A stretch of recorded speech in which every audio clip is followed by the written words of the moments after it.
Boa noite, meus amigos, que a paz do Cristo esteja em nossos corações. E eu peço desculpas pela última sexta-feira, não foi possível nós estarmos aqui. A gente vai ficando velho, a coisa vai complicando, né? Eu tive uma consulta médica, um exame oftalmológico e precisou dilatar a pupila.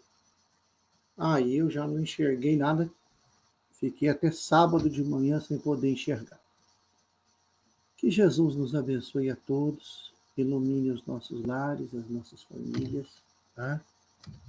E hoje nós já chegamos ao capítulo 11, o 11º capítulo do Evangelho segundo o Espiritismo, que é um dos temas mais importantes e está diretamente vinculado ao que nós estudamos anteriormente, que é o perdão. Quando Cristo fala, amai aos vossos inimigos. Essa frase foi dita num contexto interessante quando os fariseus tentaram Jesus, né? E falando a respeito de perdão, e o Cristo deixa claro, Moisés mandou que amasse os seus amigos e odiasse os seus inimigos. Eu digo, porém, que amai também os vossos inimigos. Ô, tarefinha difícil essa que o mestre deu para nós, viu, gente? Não é fácil, não. Se com quem a gente gosta, com quem a gente convive, com quem está no nosso lar, tem hora que você dá vontade de torcer o pescoço da pessoa, fritar a pessoa em azeite quente, não, o azeite está caro, a gente frita em óleo de soja mesmo, bem vagabundo, bem baratinho. Não é verdade? Nós temos muita dificuldade de amar as pessoas que estão ao nosso redor, de amar as pessoas que querem o nosso bem. Quantas bagunças, quantas, como diz a juventude, né? Quantas tretas a gente não arruma com quem está do nosso lado, com pessoas que nós amamos. Agora imagina amar aos nossos inimigos. É que a função do amor, ela é perdoar. Só ama quem consegue perdoar. E só perdoa quem consegue amar. Então, uma coisa está intrinsecamente ligada à outra. Mas o Cristo, ele não vai falar para nós, temos a falabilidade, não é isso, e Kardec deixa isso muito claro.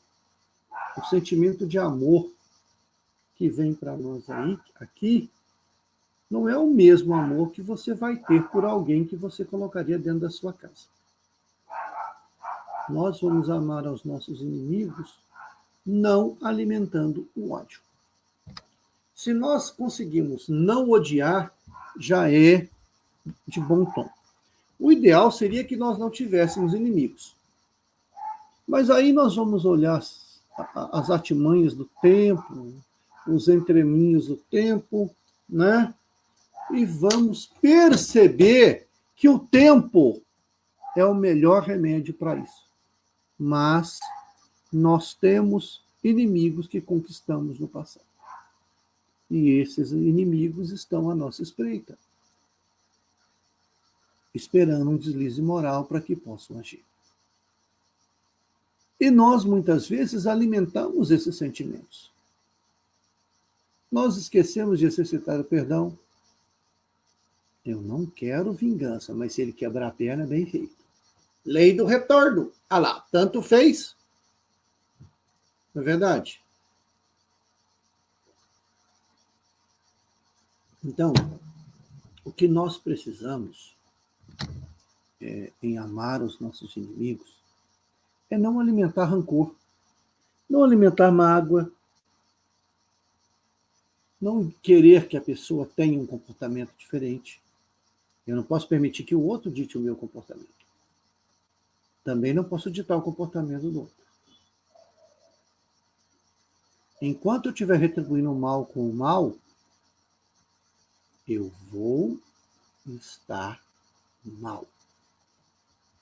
Eu tenho um amigo que precisava fazer um exame E o plano de saúde dele estava num atendimento muito precário. Ele é funcionário do Estado, assim como eu.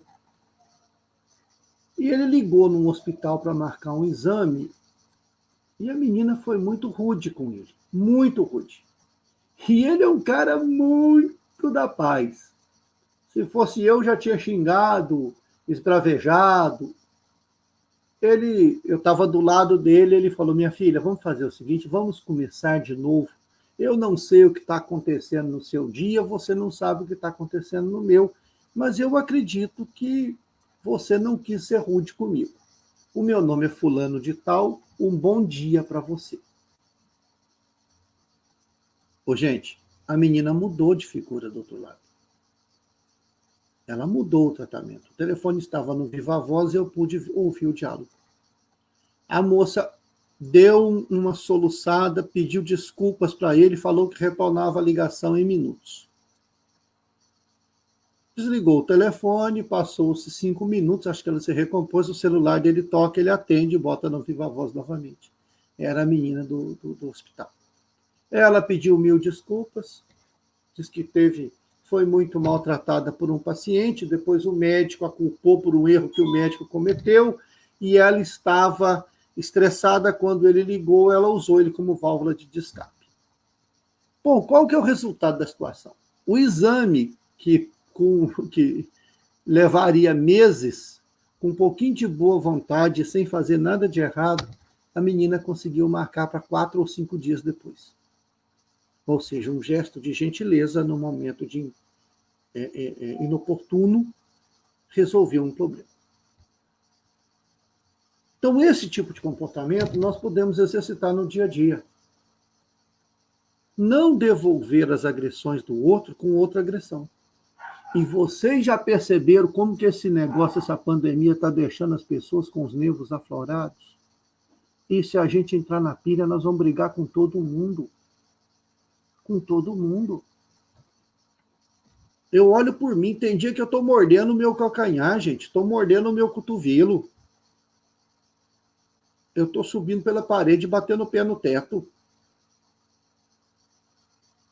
E olha que eu estou sozinho em casa, imagina as pessoas com mais gente. Então nós temos que entender, é por aí que nós vamos começar. Não devolvendo a agressividade com a agressividade. Não é para ser otário, não é para ser bobo, não é para ser submisso, não é para abrir mão do seu espaço. Gandhi nunca abriu mão do espaço dele e nunca foi grosso com ninguém. Você tem que saber exatamente limitar o seu espaço. Que sejam os seus dizeres sim, sim, não, não. Cristo nos cobra uma postura. Então nós temos que ter uma postura.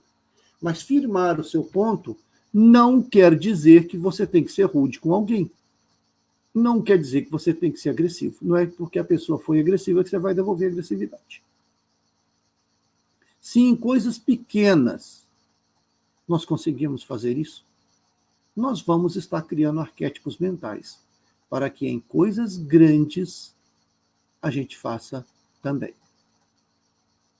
Entendeu? Oferecer outra face é você não devolver a agressão com agressão. Você não sabe o que aconteceu. Um grita, você grita, um grita, você grita. O que vai acontecer? Vai sair discussão. Quando você grita com o outro, é porque o teu coração está distante do coração dele. Então, nós não podemos pensar dessa forma. Nós não podemos agir dessa forma. É isso que o Cristo fala quando nós vamos... quando ele fala em amar os inimigos. Um outro tópico que eu acho muito interessante desse estudo é sobre a vingança. Ou vendetta, como dizem os nossos irmãos italianos. Nós adoramos uma vendetta. Nós adoramos uma vingança. É só ver novela quando o bandidão se dá mal, a gente fala lá, bem feito, se lascou. Isso não é querer vingança? O fulano que te deu um tombo, levou parte do seu dinheiro, se deu mal, o que você fala? Bem feito, é a lei do retorno. Aqui se faz, aqui se paga. O felzinho até escorre no canto da boca, né? Isso é vingança. Todo processo obsessivo que coincide numa vingança começou num ato de amor incompreendido. Ninguém odeia sem ter amado. Amor e ódio não são sentimentos antagônicos. O ódio nada mais é que o amor adoecido. Então vamos exercitar o perdão. Vamos pedir perdão a quem a gente acha que ofendeu. Mas eu não consigo me aproximar da pessoa. Então vamos orar por ela. Vamos orar por ela. Tinha uma mulher que falava mal do Chico à reveria. Xingava, brigava. O Emmanuel falou, Chico, descobre o que ela mais precisa na vida. Aí o Chico descobriu que era uma máquina de costura. Compra uma máquina de costura e dá para ela, mas eu não tenho dinheiro. Paga parcelado. O Chico, que ganhava uma miséria, vai lá, compra uma máquina de costura e dá para a mulher de presente. Resultado, a mulher se torna a melhor amiga dela. Então, nós não precisamos chegar a isso. Mas não vamos devolver as vibrações negativas com mais vibrações negativas. Não vamos devolver as vibrações de raiva com outras vibrações de raiva. Aí só aumenta a bola. Aí o trem sobe, degringola cada vez mais.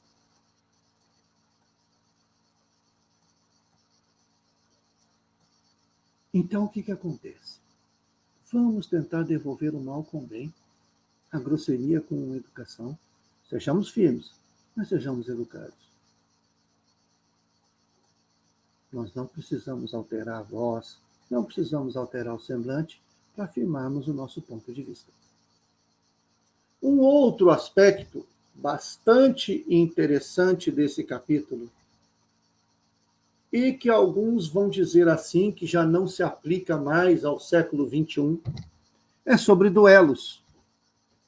Já no século XIX isso era proibido. Isso foi proibido na França no início do século XVIII. Mas ainda se fazia. E ninguém poderia ser preso por matar no campo da honra. Tá bom? Ou seja, você desafiou alguém para um duelo, matou a pessoa, você não era culpado. A sua honra foi lavada em sangue. Tá certo, tu arrumou um compromisso para outra encarnação. Não é verdade? Mas era o normal? Era o normal? Era comum? Era justo? Era prática? Ou seja, as pessoas se duelavam e se matavam. Aí, na Espanha, já era uma coisa mais suave. O primeiro a arrancar uma gota de sangue era o vencedor. Mas a pessoa não aceitava aquilo e ia até emboscar o sujeito e mandar o sujeito para o outro lado. Aí vou falar assim, o evangelho está desatualizado porque não existe duelos hoje. Não existe?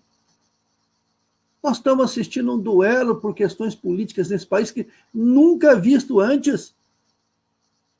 Nós estamos em meio à pandemia e tem gente que não acredita. Isso não é um duelo com a vida?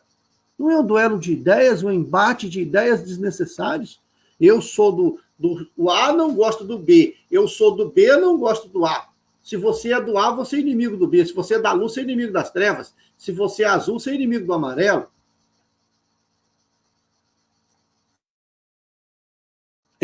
Como não? Aí você ataca quem acredita. Olha os números. Duelos de ideia, duelos de interesses, rivalidades que nós vamos degladiando. Podemos não tirar a vida das pessoas, mas tiramos dele a alegria de viver. Tiramos dele a paz e a serenidade. Quantas amizades não estão se desfazendo por questões políticas? Aí o político faz aliança com aquele que você acha que é o maior inimigo dele e você perdeu sua amizade. Você está duelando com a vida ao se recusar a tratar do seu corpo. Eu não gosto do fulano porque ele é gay. Fica um duelo entre heterossexuais e homossexuais. Ora, onde é que está o respeito à individualidade?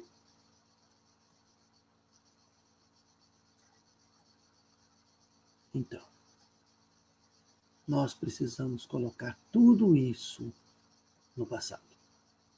Respeitar as pessoas, não ser agente do acelerado, não sermos agentes da agressividade, não sermos agente da discórdia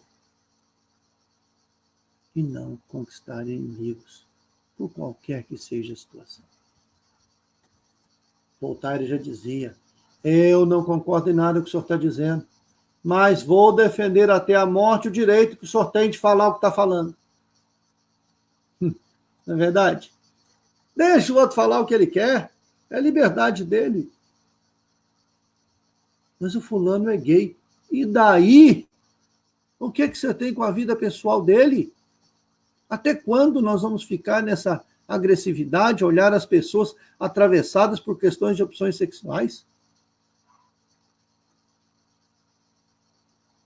Nós precisamos aprender isso, é conviver, é fazer ao outro o que você quer que o outro te faça.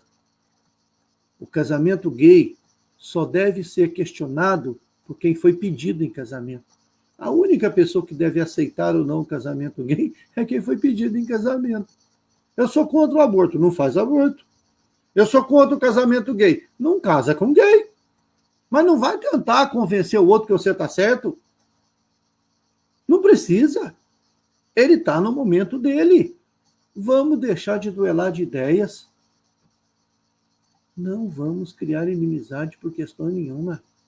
Deixa que o outro pense do jeito que ele quer. Sejamos livres.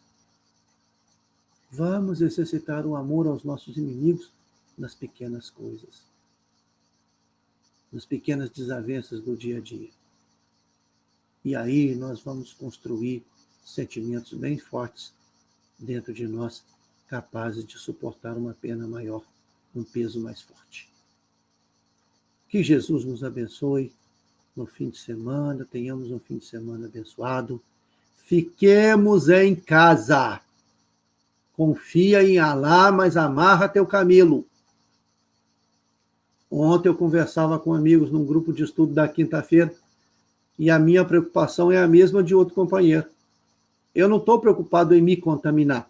O meu problema é eu ter a dúvida ou ter a certeza de que eu contaminei alguém que eu amo. Preserve vidas, sossega em casa. Que Jesus nos abençoe a todos. Obrigado aos irmãos pelos comentários. Eu vou ler daqui a pouquinho e vou responder a todos. Que Jesus nos abençoe e nos proteja. Boa noite e até a próxima semana.